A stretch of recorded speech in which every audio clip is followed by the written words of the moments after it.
Hello and welcome back to the Mama Files podcast. Today we are talking about Emilie Kiser because I just learned about the bitch and we're not letting it slide.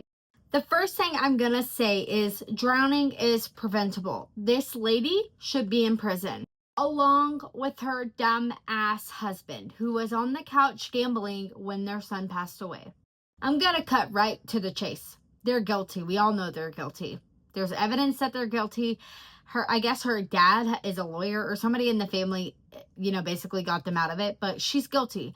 And now we're going to watch her dumbass vlog and see where she's at today after her son passed away. Because for one, I could never pick up the phone and record if my kids passed away.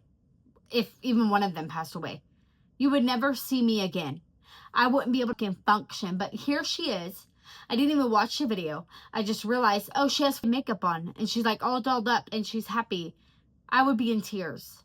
How long ago did her son die, by the way? I'm going to look it up and then I'll come back. Okay, so according to Google, it says her son died May 18th, 2025, right? In this little photo, you'll see it. So I'm not lying. And then she uploaded this about 3 months ago, so in May, right? So it took her a year to just find her way back to YouTube all of a sudden and, make content? Or did it take a year for her to realize she needs the money again? Anyways, we're going to watch this video together of her dumbass and roast a bitch who needs some roasting. And on and good, but hi you guys. I have not made a YouTube video in so long.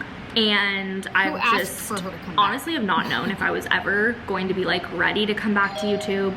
Oh, who's at my front door? It's a Monday, so it's For one, you didn't have to come back. If your mental health was at stake, maybe your ass should have stayed in the grass.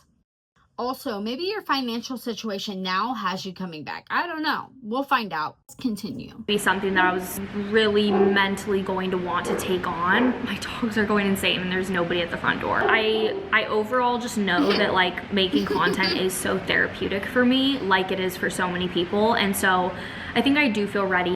I mean, you probably wouldn't really had to have taken it on, like you said, if you would have brought the fence to begin with, right? Emilie, you want to come back to YouTube but don't think you can handle it? You don't think you can handle the hate. Why? Because you're the one that caused it. But also you can't stay off the YouTube because you have no fucking life. You exploited your child since day one. And then let's exploit Trigg's passing. And then your mental health. Your mental health. You're the reason you have the problems to begin with. Your ass should have bought the fence. You should have let the company that said they would do it for free build the fence. You're the dumbass. No, you weren't there physically while Trigg passed away, but you were still there with the neglected. And I'll say allegedly, even though we know the truth. We know the truth behind everything. And one of those days, the body cam's going to get released. And yeah, the truth is you exploited him. Your whole life was basically doing YouTube with him, right?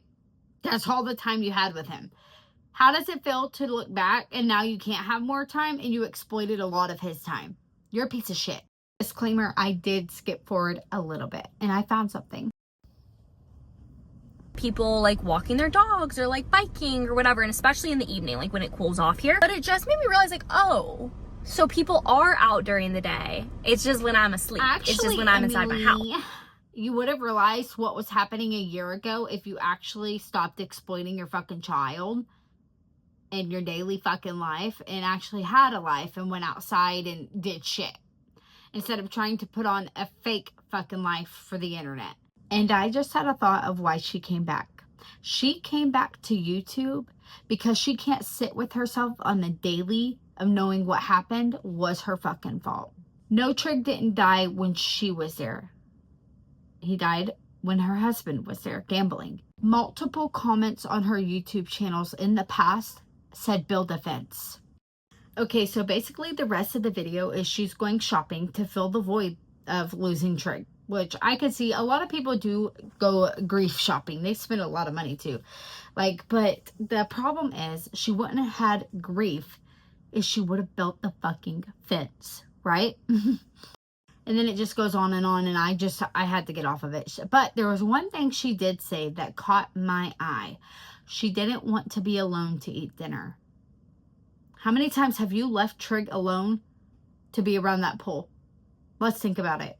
I don't think it was the first time. Even a lady that you knew that was mutual friends came out and said it was probably not the first time that Trigg was ever around that pool alone. It had to be something that was allowed and he was used to, right? So fuck off, Emilie. Fuck off.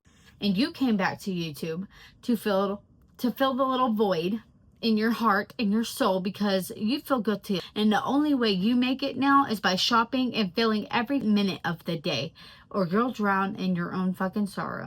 Before you come roasting me in the comments for how I feel, in my opinion, one day those body footage cameras are going to be released. You're going to see the real truth of the whole thing.